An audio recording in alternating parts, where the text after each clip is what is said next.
에베소서 4장 25절로 27절 말씀 되겠습니다. 에베소서 4장 25절로 27절입니다. 합독하겠습니다. 그런즉 거짓을 버리고 각각 그 이웃과 더불어 참된 것을 말하라. 이는 우리가 서로 지체가 됨이라. 분을 내어도 죄를 짓지 말며 해가 지도록 분을 품지 말고 마귀에게 틈을 주지 말라. 성공과 회복 원칙 36번째 본문의 말씀을 근거해서 토프스라고 하는 말로 오늘 말씀을 전하겠습니다. 우리가 늘 사용하는 말들 중에 틈새 공략 또는 틈을 노리라 또는 틈이 뚫렸다라고 하는 말을 우리가 쓰게 되는 것입니다. 국어사전에는 틈에 대해서 이렇게 말을 하고 있습니다. 무엇의 겉에 길쭉하고 좁게 트여지거나 찢어진 사이, 이렇게 표현되어 있습니다. 영어는 break라고 하는 말로 쓰였는데, 우리가 보통 점심 식사가 끝난 다음에 저녁 식사 전에 브레이크 타임 그러지 않습니까? 휴식 시간, 바로 나누기 중간 시간, 이렇게 말하죠. 그 다음에 크랙이라고 하는 말로 쓰였는데 균열, 그 다음에 마약, 깰, 틈, 이런 말로 쓰여지게 되는 것입니다. 바울 사도가 복음을 전하여 세운 그 에베소 교회가, 바울 사도가 지금 옥에 갇혀서 수용 생활을 하고 있을 때에 이상한 소문이 들려왔습니다. 교회 간에 교인들이 서로 불화가 되어졌다, 마찰이 심했다라고 하는 얘기를 들었습니다. 그랬을 때 에베소 성도에 있는 성도들에게 마귀에게 틈을 주지 마라 라고 하는 말을 하고 있습니다. 오늘 본문의 말씀을 다시 한번 읽겠습니다. 그런즉 거짓을 버리고 각각 그 이웃과 더불어 참된 것을 말하라. 이는 우리가 서로 지체가 됨이라. 분을 내어도 죄를 짓지 말며 해가 지도록 분을 품지 말고 마귀에게 틈을 주지 말라. 오늘 이 본문을 자세히 한번 보시길 바랍니다. 예수 믿는 사람은 화를 내지 마라, 이렇게 기록된 것이 아니라는 것입니다. 예수 믿는 사람도 사람이요, 하나님을 섬기는 사람도 역시 감정이 있어요. 그래서 분을 낼 때가 있고 화를 낼 때가 있고 열받을 때가 있다, 그 얘기입니다. 그런데 분을 내었어도 이것이 죄와 연결되게 해서는 안 된다라고 하는 것입니다. 왜냐하면 그 죄가 연결되어지면 일파만파 그 결과가 심각하게 커지거든요. 그래서 죄와 연관되어지지 않게끔 해가 지도록 분을 품고 있지 마라. 해가 지기 전에 반드시 해결해버리라는 것입니다. 왜냐하면 그 틈을 통해서 마귀가 들어오기 때문이라는 것입니다. 그래서 마귀에게 틈을 주지 말라, 이렇게 말하고 있는 것입니다. 마귀라고는 존재가 첫 번째 조상 아담과 하와를 유혹한 것 여러분 아실 것입니다. 선악과를 따먹게 했습니다. 결국 하나님과의 관계를 벌려놓고 그 틈에 들어가서 사람의 인생 속에 개입하고 사람의 가정과 사람의 삶의 현장에 저주와 슬픔을 갖다 주는 것이 악한 마귀의 짓인 것입니다. 마귀가 시키는 것임을 달랑 받아 먹고 결국 그 시키는 대로 그의 인생은 타락하게 되었던 것입니다. 근데 마귀는 대장이고 그 밑에 부리는 귀신들이 있지 않습니까? 그 귀신들이 가정에 들어와서 가정을 회파시킵니다. 부모 자식 간을 깨뜨립니다. 부부 사이를 깨뜨립니다. 일손이 잡히지 않게끔 삶을 회방하고 저주와 가난을 갖다 줍니다. 육신은 병들게 만들고 인생살이에 허무와 탄식을 갖다 주는 것, 이게 바로 악한 마귀의 짓인 것임을 우리가 알 수가 있는 것입니다. 마귀는 모든 세상 사람들을 자기의 수하에 끊임없이 두고 그의 인생에 개입해서 그들을 농락하다가 영원한 지옥불에 던져지게 하는 것이 악한 마귀의 목적이다라고 하는 것입니다. 마귀가 주의 백성들에게 틈을 탈 때에 더 이상 이것들이 내 인생 속에 개입하지 못하도록 쫓아내야만 하는 것이지, 그 마귀가 시킨 대로 행동하고 반응하고 쫓아서 따라가다가는 결국 인생은 결과가 안 좋다라고 하는 것을 알 수가 있는 것입니다. 그래서 이 본문의 말씀은 불신자에게 주신 말씀이 아니라 하나님을 믿고 예수를 믿는 여러분과 저에게 주시는 말씀임을 알고 오늘 여러분과 저는 이 말씀을 들어야만 하는 것입니다. 마귀가 성도들의 마음과 삶을 비집고 들어올 수 있는 틈, 그것이 과연 무엇일까요? 틈이라고 하는 말 원뜻은 토푸스라고 하는 말로 쓰였어요. 같이 합시다. 토푸스. 이것은 지점, 장소, 거점, 집, 땅, 기회라고 하는 복합적인 의미가 있습니다. 그래서 마귀가 틈을 타고 들어오는 순간에 거점을 확보하고 지점을 잡고 그리고 땅을 장악하고 기회를 잡는 그런 상황이 되는 것임을 우리가 알아야 하는 것입니다. 무엇인가 거점을 확인하고 들어오는 그 순간에 그 마귀는 끊임없이 우리의 인생과 삶에 악하고 회방하는 일만 하는 것임을 보게 되는 것입니다. 틈을 만들고 그 틈만 보이면 들어와서 사람을 회방케 하고 쓰러지게 만드는 것, 여러분 그 샘플링이 누구일까요? 가룟 유다였습니다. 요한복음 13장 2절에 보니까 가룟 유다의 마음속에 예수 팔려고 하는 생각을 집어넣었습니다. 가룟 유다의 마음속에 악한 마귀가 주는 생각에 틈이 생긴 거예요. 그 생각 속에 예수를 팔아먹어야지, 은 30냥에 팔아먹어야지. 결국 그 생각이 시키는 대로 가룟 유다는 행동하고 그의 인생 속에 영원한 사망에 던져진 것을 우리가 알 수가 있습니다. 마귀가 틈을 타는 것은 어떤 것일까요? 그것은 인간의 바로 본성 속에 타락한 본성을 통해서 들어온다는 사실을 알 수가 있는 것입니다. 아담과 하와는 바로 하나님 앞에 타락한 자들이었습니다. 그래서 그 타락한 본성 속에는 좋은 것이 그들 속에 남아있지 않았습니다. 그들의 마음에 분노가 가득하고 그들의 마음에 끊임없는 혈기가 가득하고 그들의 마음속에 원망과 불평이 가득하게 됩니다. 그래서 그것이 그 기질을 따라서 그 자손들에게 흘러넘치게 되잖아요. 에덴 동산에 첫째 아들 가인이 있고 둘째 아들 아벨이 있었습니다. 그런데 달랑 4식구밖에 없는데 그 첫째 아들과 둘째 아들 속에 서로 반목하게 되어집니다. 그래서 가인 큰아들이 둘째 아들 동생 아벨을 돌로 때려 죽였다. 그렇게 성경에 말하고 있습니다.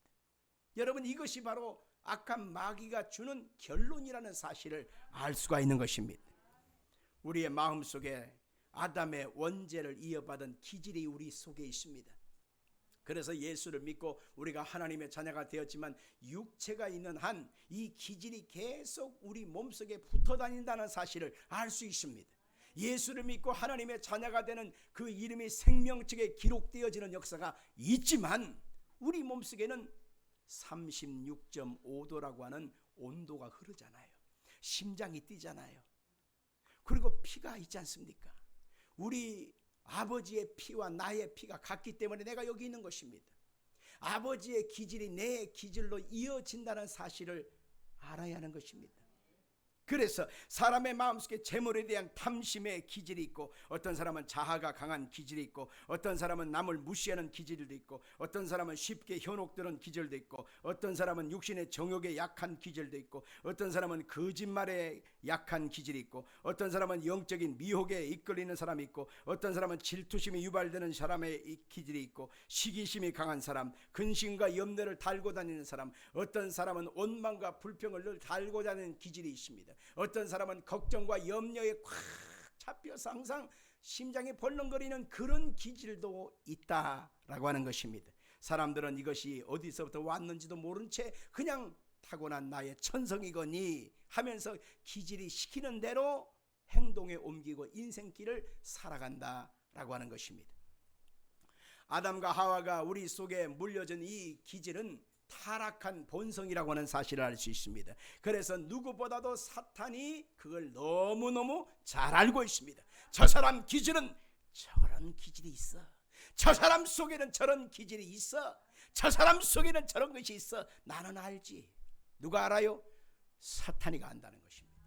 그래서 그 기질에 맞는 유혹을 끊임없이 하면서 그 틈을 보이기를 기다리고 있다가 그 틈이 보여지는 순간에 쏙 들어와서 그 인생에 개입하고 그 삶에 개입하고 그 가정에 개입하고 그의 모든 삶 인생 전체에 망가지게 하는 것이 악한 마귀의 치신 것임을 알 수 있습니다. 그 대표적인 사람이 다윗을 볼 수 있습니다.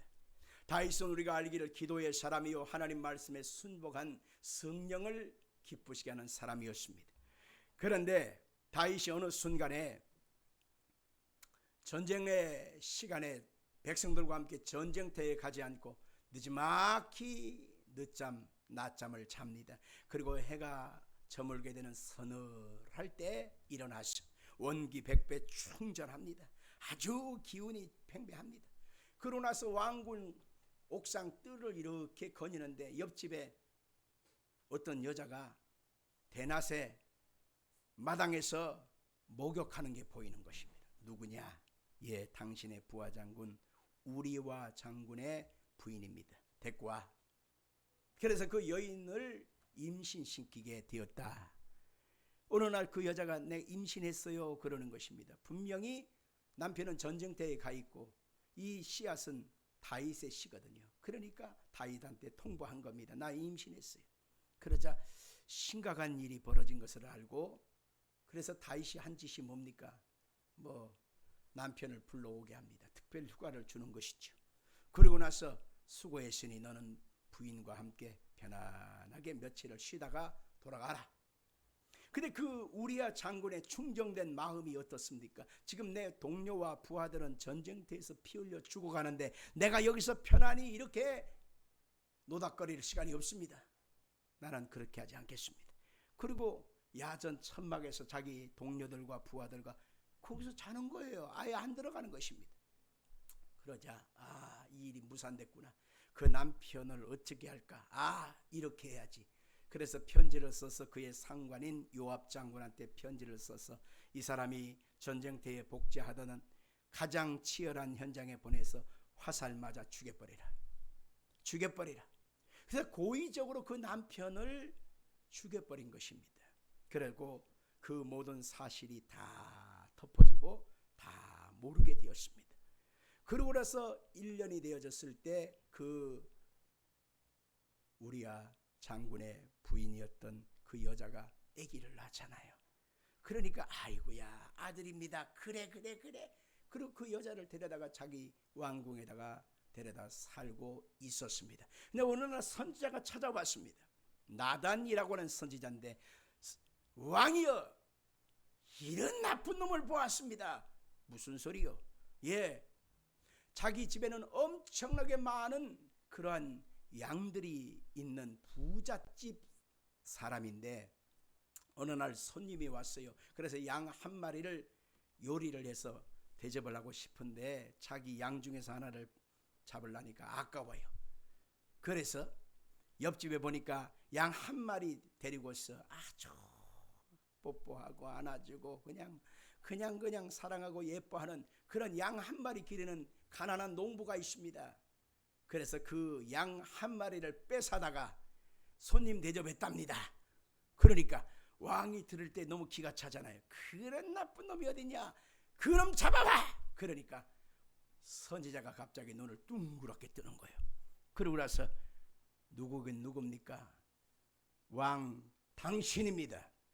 당신이 그렇게 했습니다. 무슨 소리입니까? 당신이 하나님이 주신 이 나라, 수많은 아내들이 당신의 품에 있건만 그 사람들을 놔두고 옆집에 사랑하는 아내 두고 있는 그 남자를 잡아 죽이고 그 여자를 네 것으로 만들었잖아.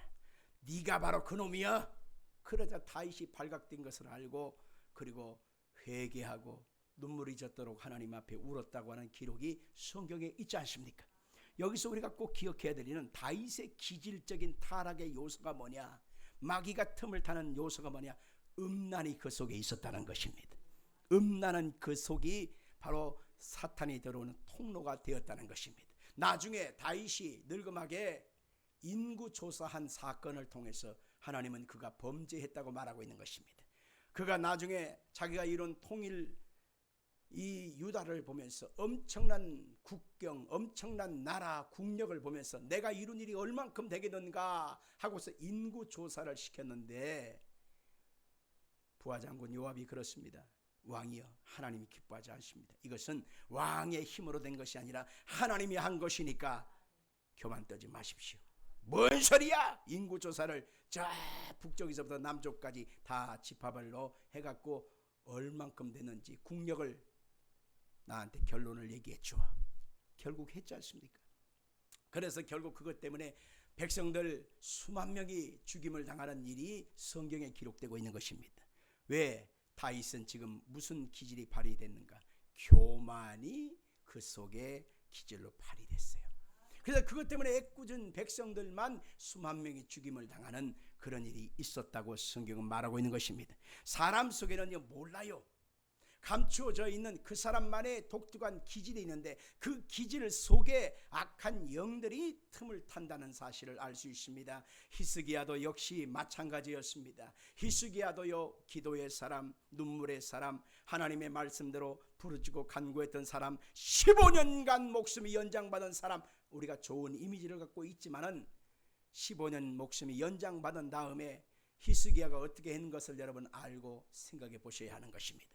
그가 연장받은 그 상황을 보고서 이웃 나라들이 와서 조공을 바치고 사절단을 보내서 축하를 할 때 바벨론이라고 하는 신흥 나라가 와서 사절단을 보내서 축하했습니다. 그때에 얼마나 기분이 좋았던지 히스기야가 자기 왕궁에 있던 비밀 창고, 비밀 기지를 다 보여주는 것입니다. 여기는 무기 창고예요. 여기는 식량 창고예요. 여기는 보물 창고예요. 내 창고를 다 보여줬습니다. 나중에 그것이 하나님 앞에 교만한 것임을 알고 하나님이 그 교만 때문에 하나님이 히스기야에게 뭐라고 하십니까? 당신이 보여준 그대로 바벨론이 다시 쳐들어와서 당신의 나라에 하나도 남김없이 다 가져가 버릴 것이요, 당신의 나라는 망하게 될 것이요. 그래서 유다가 멸망하게 될 기회 적응이 누구한테 왔느냐? 히스기야로부터 왔다는 사실을 우리는 알 수가 있는 것입니다. 예수님의 제자들도 역시 항상 믿음의 사람, 항상 충성스러운 제자들의 모습이 아니었음을 압니다. 예수님이 십자가에 고난받기 위해서 예루살렘으로 올라가고 있는데 지금 죽음을 카운트 다운하고 있는 상황에서 예수님 마음이 너무 힘들어요. 그런데 제자들 12명의 제자들이 따라오면서 뭐라고 합니까? 예수님이 예루살렘에 올라가시면 왕 중에 왕이 되실 거야. 그러면 내가 예수님의 오른팔, 내가 예수님의 왼팔 하면서 서열 정리를 하고 있었습니다. 그때 예수님이 기가 막히잖아요. 어떻게 십자가의 고난을 앞에 둔 예수의 마음과 예수의 뜻은 전혀 개의치 않고 자기들 자리 다툼만 하고 있을 때 예수님이 그들을 보고서 이렇게 말씀하셨어요. 누가복음 22장 31절입니다. 같이 읽겠습니다. 시몬아, 시몬아, 보라, 사탄이 너희를 밀가부르듯 하려고 요구하였으나 내 믿음이 떨어지지 않기를 기도하였노니 너는 돌이킨 후에 내 형제를 굳게 하라. 우리 자신이요 온전한 믿음 갖고 온전한 신앙 갖고 나만큼만 하라고 그래, 나만큼만 믿음 있으라고 그래, 이렇게 자부하고 살지를 모르지만은 여러분 이것 때문에 결국 시몬이 대표자가 돼서 예수님을 십자가상에 못 박히기 전에 3번씩 모른다, 부인하고 맹세고 저주했던 모습을 우리가 볼 수가 있지 않습니까? 선줄로 하는 자 넘어지가 조심하라고 하는 말씀이 있습니다. 오늘 여러분과 제가 갖고 있는 기질은 자기 스스로 알고 있습니다. 내가 약한 부분이 뭔지를 스스로 알고 있습니다. 어떤 사람은 스스로조차도 모르는 사람도 있을 것입니다. 그 기질이 육신의 정욕과 이생의 자랑과 안목의 정욕 따라 이생의 삶을 살아갈 때에 악한 마귀의 틈이 되어지고 공격의 포인트가 된다는 사실을 알아야 하는 것입니다. 우리는 사람 만남도 마찬가지입니다. 사람 만남의 관계를 통해서 우리의 기질이 항상 공격받고 있다는 사실을 알고 만나야 될 사람과 만나지 말아야 될 사람을 우리는 구분할 수 있어야 하는 것입니다. 그래서 사도 요한은 사랑의 사도이면서도 이단과 사이비에 대해서는 단호하게, 이것은 영적인 것이기 때문에 단호하게 끊어내라고 말하고 있습니다. 우리 한번 성경 요한일서 10절과 11절 같이 읽겠습니다. 누구는 이 교훈을 가지지 않고 너에게 나아가거든 그를 집에 들이지도 말고 인사도 하지 말라. 그에게 인사하는 자는 그 악한 일에 참여하는 자임이라. 아멘. 주님께서 주신 십자가의 죽으심과 부활의 교훈, 이 복음을 가지지 않고 너희에게 나오는 그런 사람들, 이단자들은 집에 들이지도 말고 인사도 하지 마라. 인사를 했다면 그 악한 일에 참여하는 자가 됨이라. 아멘 할까요? 우리 전에, 한참 전에 우리 교회에서 그런 일이 있었습니다. 어떤 분이 혼자 살아요. 근데 어떤 여자, 젊은 여자 둘이서 잠깐 차 한잔해요 선생님, 차 한잔해요 선생님. 누구였냐? 신천지였어요. 그 두 사람을 만나서 일주일에 한 번씩 성경 공부를 하고, 그리고 차 한잔 마시고 같이 수다 떨고. 그 사람이요, 가까이 하면 가까이 할수록 좋은 사람이 있는가 하면 나한테 나쁜 사람이 있어요. 알고 보니까 그 사람들이 신천지의 추수꾼들이야, 정탐꾼들이야.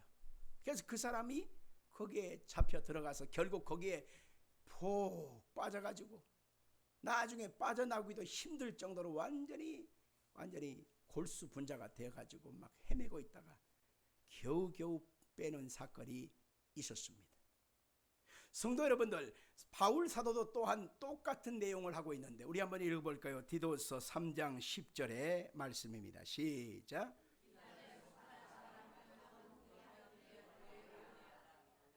이단에 속한 사람은 한두 번 훈계한 후에 멀리하라. 가까이 하지 말라, 그 얘기입니다. 왜냐하면 영적인 것이기 때문에 그렇습니다. 영적인 것은 내 생명과 연관되어져 있습니다. 살고 죽고 지옥 가고 천국 가고가 영적인 것에 결부되어 있기 때문에 만날 사람 만나고 만나지 말아야 될 사람은 만나지 말아야 하는 것입니다. 도박장에서 만난 친구는 진짜 친구가 아닙니다. 술 차고 방탕한 현장에서 만난 친구는 진짜 친구가 아닙니다. 클럽에서 춤추다 만난 친구는 진짜 친구가 아닙니다. 내 인생 속에 젖 먹는 벌러지요, 곰팡이일 뿐인 것입니다. 사람이 정이 있고 온유하고 관용을 베푸는 것도 좋지만은 영적인 일에는 단호해야지. 그 단호하지 못하고 타협하고 그걸 가지고 합리화시키면 결국 내 영혼이 죽게 됩니다. 마귀가 틈을 타면 그 결과는 좋지 아니한 것을 알 수 있습니다. 다윗도 히스기야도 여호수아도 제자들도 믿음의 사람이었지만 그들의 기질조차도 다 약한 부분이 있다 보니까 그것 때문에 넘어진 사건들이 있었다는 것입니다. 요한복음 10장 10절에 보니까 도적이 오는 것은 도둑질하고 죽이고 멸망시킨 것뿐이요 내가 온 것은 양으로 생명을 얻게 하고 더 풍성히 얻게 하려 합니다. 그러므로 우리는 어떻게 하면 마귀에게 틈을 두지 않고 살아갈 수 있을까요?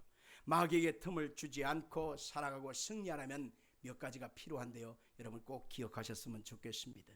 첫째는 예수의 십자가에서 나의 옛사람은 죽었다, 나의 옛사람은 죽었다 선언하시길 바랍니다. 같이 합시다. 예수 십자가에서 나의 옛사람은 죽었다. 동의하시면 아멘 합시다. 우리가 예수를 믿고 하나님의 자녀가 되는 순간에 우리는 예수 그리스도로 말미암아 새롭게 된 피조물이 되었습니다. 아담으로부터 유전하던 모든 기질의 타락됨, 우리 조상들이 나한테 물려주었던 기질의 연약함들이 예수 그리스도의 십자가의 피로 죄사하고 속량하실 때 나도 그 값으로 다 죽어버린 거예요. 그리고 예수님을 통해서 3일 만에 부활하셨잖아요. 그 부활과 함께 나도 다시 살아나게 된 것입니다. 로마서 6장 10절의 말씀은 같이 보겠습니다. 그의 죽으심은 죄에 대하여 단번에 죽으심이요 그가 살아계심은 하나님께 대하여 살아계심이니 이와 같이 너희도 너희 자신을 죄에 대하여는 죽은 자요 그리스도 예수 안에서 하나님께 대하여는 살아있는 자로 여길지어다. 예수를 믿는 자는 법적으로 우리는 죄에 대해서 죽은 자입니다. 예수님의 부활과 함께 우리는 예수님과 함께 다시 새롭게 태어난 사람 된 것입니다. 그래서 우리는 예수 그리스도 안에서 기질적인 유혹이 들어올 때 선언해야 합니다. 난 예수 안에서 이미 이 부분에 대해서 난 죽었다. 그리고 예수님 안에서 나는 새로운 피조물이니 너와 나의 이 관계는 합당한 것이 아니니 끊어져라고 선언해야만 하는 것입니다. 저는 어릴 적에 시골 동네에 살 때 잡기에 능했어요. 그래서 딱지치기. 우리 동네에서 나만큼 딱지치기 잘하는 사람이 없습니다. 딱지를 접어갖고 그래갖고 많이 모으잖아요. 그러면 딱지가 없는 애들한테 그걸 모아서 30장에 얼마, 50장에 얼마 해서 팔았어요. 그래 그걸로 이제 동전품 용돈벌이를 했단 말입니다. 그리고 구슬치기. 그 다음에 여러분 좋아하시는 짤짤이. 모르시나요? 이게 굉장히 전문 용어인데 아주 능해요. 그런데 제가 딱 중학교에 들어가는 순간에 어떤 마음이 들면 이제는 애들하고 놀지 말아야지. 이 딱지치기, 구슬치기, 짤짤이 하면서 애들하고 울리지 말아야지. 딱 그런 마음이 드는 거예요. 수준 떨어진다. 그런 마음이 드는 거예요. 그래서 애들을 불렀어요. 그래갖고 50장, 100장 다 물려줬어요. 왜 그냥 주냐? 이제는 이런 거 안 해. 갖고 가서 놀아. 니들끼리 놀아. 이제 딱지를 보내버렸습니다. 왜? 이제 중학생이 되면요 교복을 입지 않습니까? 까만 그 교복, 금단치 달린 교복, 그 다음에 머리에 이거 있잖아요. 교복 모자를 딱 쓰고 이제는 형아랍니다. 형아. 그러니까 이제는 나 수준 떨어지는 거 이거 안 해.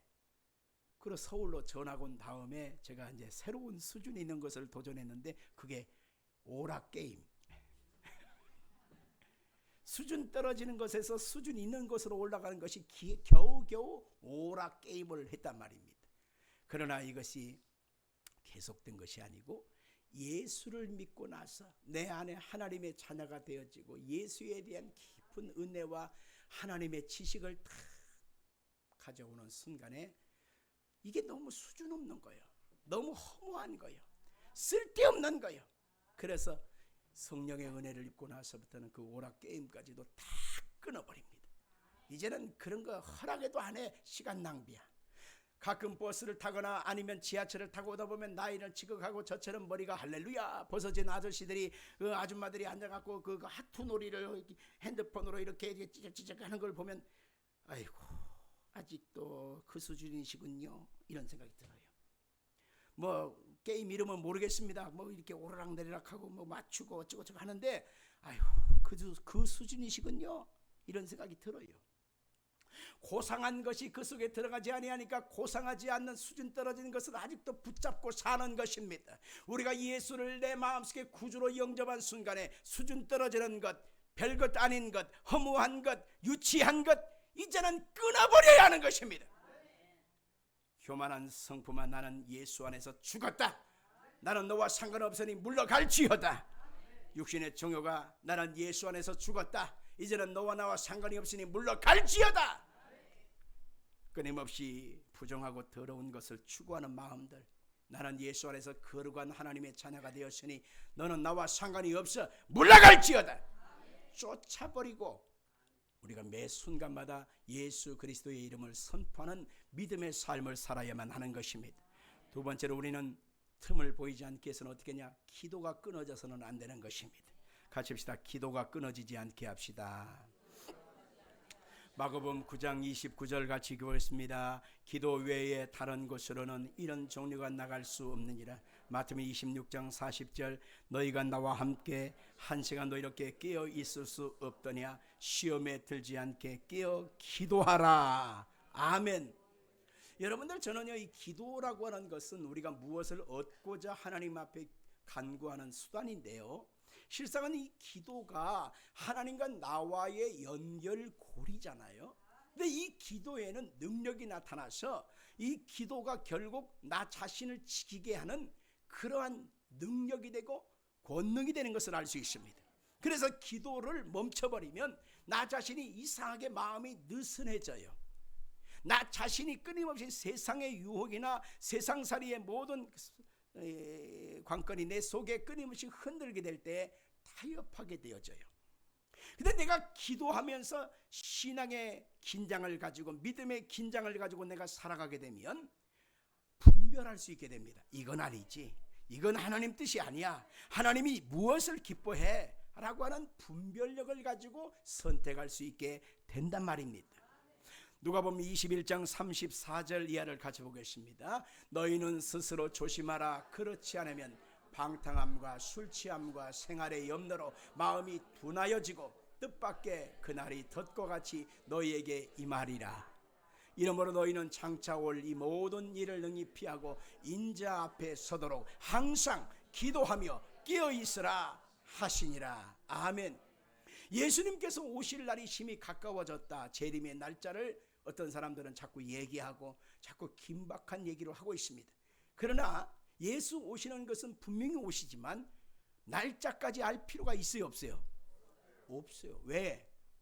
항상 기도하고 항상 깨어있고 항상 성령으로 충만하면 지금 오시든 앞으로 12시간 뒤에 오시든 내일 오시든 그 뭔 상관이야. 오시면 올라가면 됐지. 할렐루야. 오늘 여러분 가정한 매 순간마다 악한 사탄이 펴놓고 우리를 잡으려고 넘어뜨리려고 하는 이 함정에 빠지지 않게 하여 우리가 기도함으로 깨어있어야 하는 것입니다. 우리가 악한 마귀의 틈을 보이지 않고 승리할 수 있는 방법은 하나님 말씀을 늘 묵상하고 말씀으로 무장해야 한다는 것입니다. 하나님 말씀을 가리켜 성령의 검이라고 하죠. 이 검은 공격력입니다. 다른 것은 다 방어용입니다. 믿음의 방패를 갖고 구원의 특을 쓰고 평안의 신발을 갖고 의의 진리로 허리띠를 띠는 거 다 방어용이에요. 그러나 검은 공격력입니다. 찌르거나 잘라내는 거죠. 그래서 하나님의 말씀을 가지고 기준하여 원칙을 가지고 분별력하면서 하나님 말씀을 붙잡고 나아가게 되면 악한 마귀가 어떤 유혹을 가지고 우리가 다가올지라도 이거는 사탄의 역사야 끊어버릴 수가 있는 것입니다. 시편 119편 11절입니다. 시작. 내가 주께 범죄하지 아니하려 하여 주의 말씀을 두었나이다. 아멘. 디모데후서 3장 16절 모든 성경은 하나님의 감동으로 된 것으로 교훈과 책망과 바르게 함과 의로 교육하기에 유익하니 이는 하나님의 사람으로 온전하게 하며 모든 선한 일을 행할 능력을 갖추게 하려 함이라. 아멘. 여러분, 하나님의 말씀의 시간과 세상 대학 교수의 세미나 시간이 같을까요? 다를까요? 뭐가 다를까요? 세상 대학 교수의 유명한 박사님의 세미나는 뭐냐? 그 사람 속에 정보를 주는 겁니다. 정보. 네가 모르는 건 내가 알려줄게. 정보입니다. 그 속에는 생명이 없어요. 그냥 내가 조금 이득 보고 손해 보곤 어떤 그런 차이예요. 그러나 하나님의 말씀은 바로 내 영혼에 살고 죽는 것이 결정나는 것입니다. 내가 미래에 천국에 거할 거냐 지옥에서 고통할 것이냐가 하나님 말씀 속에서 구분되어지는 것입니다.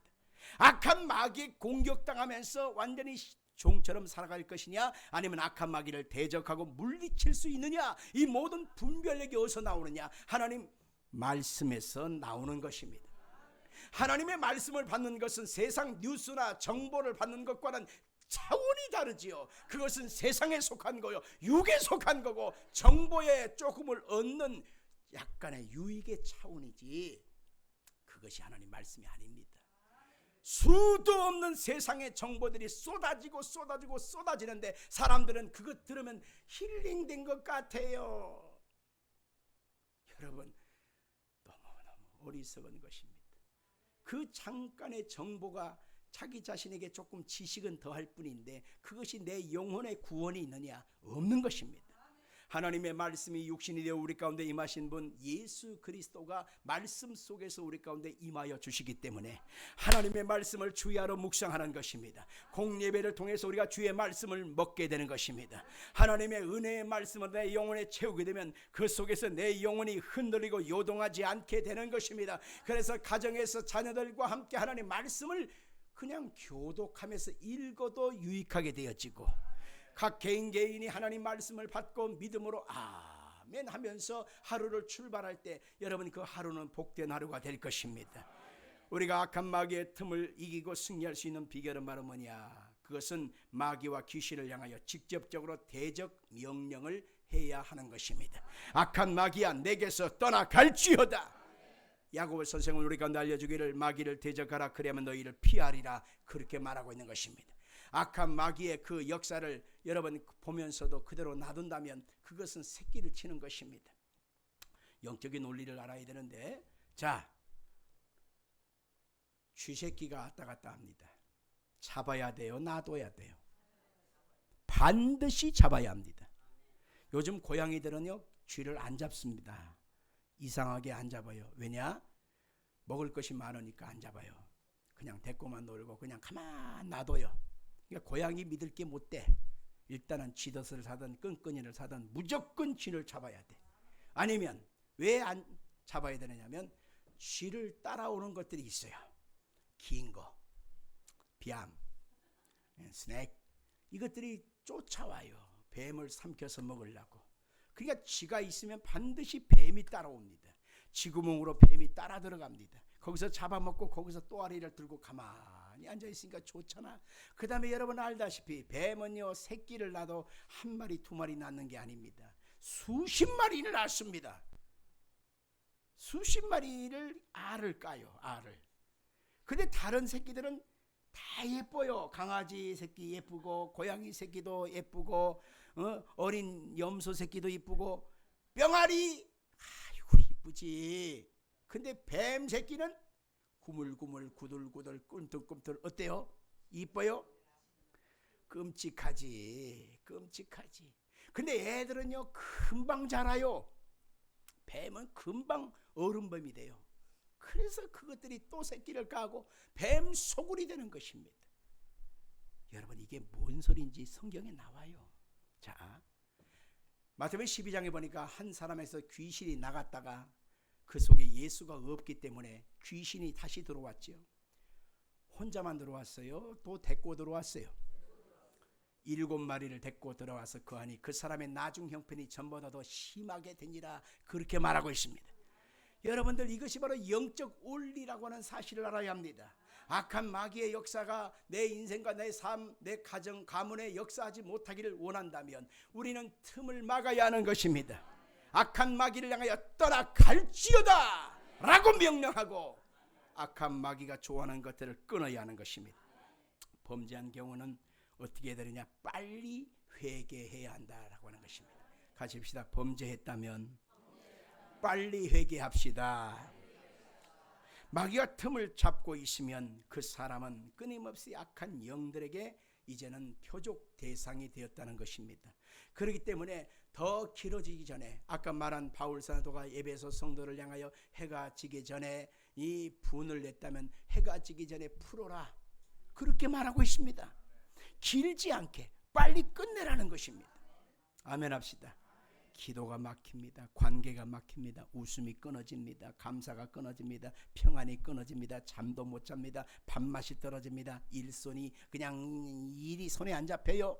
삶에 재미도 없습니다. 거기다가 우울증, 조울증 여러 가지 마음의 감정에 격함이 다가옵니다. 여러분들 이것이 바로 귀신의 후유증인 것입니다. 그렇기 때문에 더 이상 확산되도록 놔두지 말고 예수 그리스도의 보혈의 피로 씻어내기만 하면 회개하기만 하면 주님께서 주시는 피의 능력을 통해서 정결케 된다는 사실을 믿길 바랍니다. 마지막으로 삶을 바꿔서 완전한 방향 전환의 삶을 살아야 하는 것입니다. 우리는 쉽게 회개했다라고 하면 입술의 고백 몇 마디와 눈물 찔끔 흘리는 것이 회개라고 생각하지만 그것은 회개의 과정이지 그것이 완전한 것은 아닙니다. 진정으로 회개한다는 것은 뭐냐? 삶의 방향성이 완전히 돌이키는 것을 말하는 것입니다. 이전까지는 그렇게 살았지만 지금까지는 그렇게 살았지만 나는 이렇게 계속 살지 아니할 것이다. 나는 하나님이 기뻐하고 선하시고 온전한 뜻을 쫓아 살아가겠다. 이것이 바로 진정한 삶의 회개인 것입니다. 하나님이 그러한 사람을 기뻐하시고 인생 속의 은혜와 복으로 역사해 주시는 것입니다. 시편 51편 17절 말씀 같이 보겠습니다. 하나님께서 구하시는 제사는 상한 심령이라 하나님이여 상하고 통회하는 마음을 주께서 멸시하지 아니하시리이다. 아멘. 이제 말씀을 맺고 우리 기도하십시다. 하나님은 우리 속에 심령 속에 천국이 이루어지기를 원하고 몸은 건강해지기를 원하고 우리의 가정과 삶에는 하나님의 복이 임하기를 원합니다. 그러나 사탄은 끊임없이 우리에게 틈을 주어서 그 속을 끊임없이 들어와서 회집고 해방하고 인생 전체가 망가지게 하기를 원하는 것이 사탄의 목적입니다. 여러분들 틈을 막아야 합니다. 틈을 보이지 마십시오. 빨리 몰아내시고 예수 그리스도의 피로 덮어서 하나님의 성령이 거하시는 여러분의 심령 되기를 예수 이름으로 축원합니다. 살아계신